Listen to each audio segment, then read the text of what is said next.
Hi guys, welcome back to Thursday Top Lessons. Today we're going to talk about a CEO that perhaps for the first time broke the glass ceiling. Indra Nooyi in her book My Life in Full. So, My Life in Full is a memoir by Indra Nooyi, former CEO and chairman of PepsiCo. This one is filled with interesting anecdotes and stories from her life that will keep you engaged and interested. I have tried to structure this review around the key realizations and learning that came from her experiences. She is a very strong advocate of family and community support. So, here it goes. So, first, let's talk about her tenure at PepsiCo.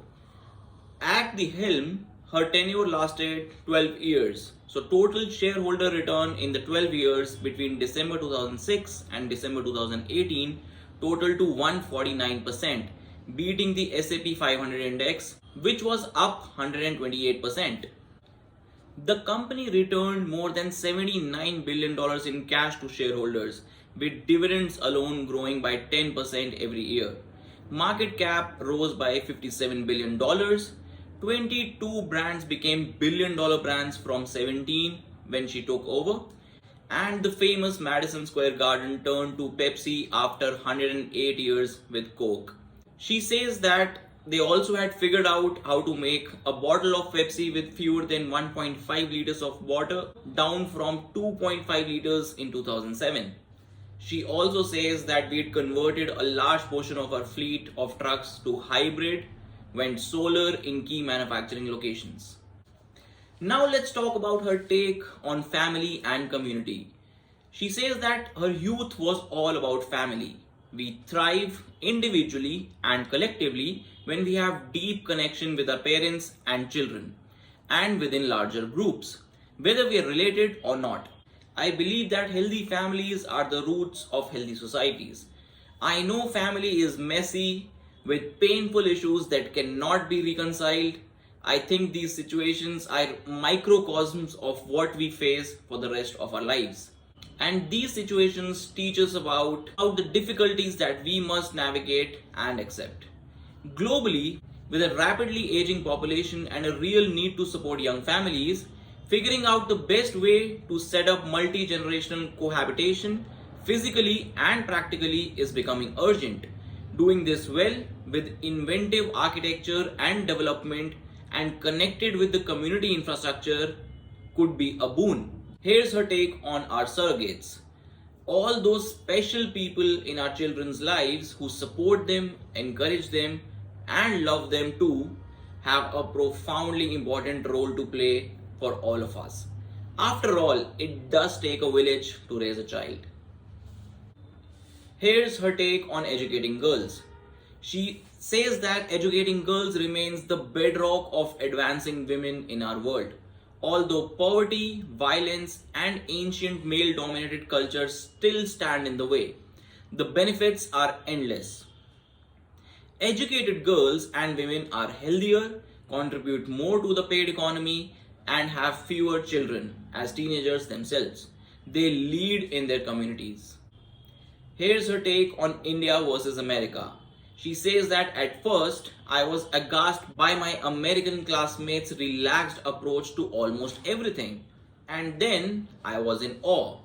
They exhibited a swagger that no one would have dared in India, where for 2 decades I had watched students stand up in respect whenever a teacher entered the room. Students at Yale put their feet on their desk, munched on sandwiches, called the professors by their first names. They walked in late and left early and boisterously challenged the teacher's point of view. I found the free flowing discussions spectacular. Here's an important learning on diversity and working with women. She takes an example where a new boss hired from an American power generation company was uncomfortable working with women and repeatedly called her honey. This is something that I personally believe would require a conscious effort from everyone involved to make sure the economy progresses. Here are some of her business takeaways and how she kept herself personally motivated. In senior management positions in most companies, Staying in place or lateral move may indicate to the organization that you are not promotable and very often may be fungible. Once you cross into those wanted ranks, there is no slowing down. She says that she often wondered why she kept going. The job was intellectually stimulating and she truly loved what she was doing. She says that I was sure I'd be miserable if I'd quit and I wasn't willing to step out totally. Another example that she takes on business decision making is when they hived off the restaurant business from PepsiCo. It is a very interesting example. You must read about it. But in short, it was the learning from this was she says that it was a moment of brutal objectivity. It's a situation I found myself in repeatedly over many years. Good business demands tough decisions based on rigorous analysis and unwavering follow through. Emotion can't really play a part. The challenge we all face as leaders is to let the feeling churn inside you, but then to present a calm exterior. And I learned to do that. Our days are still 24 hours and we must use them wisely. When we take an additional responsibility, like caring for children or a sick family member, the best we can do is use the hours we have more efficiently. Now, without sacrificing our performance or work. I believe that job flexibility and remote work for everyone who needs it should be entirely routine. This will give families the chance to take care of home life obligations during the workday without feeling lost or with emotional consequences. Here's what she has to say on deadlines.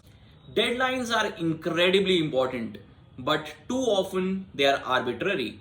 I was involved in hundreds of projects with tight deadlines that probably could have stretched into a few more days.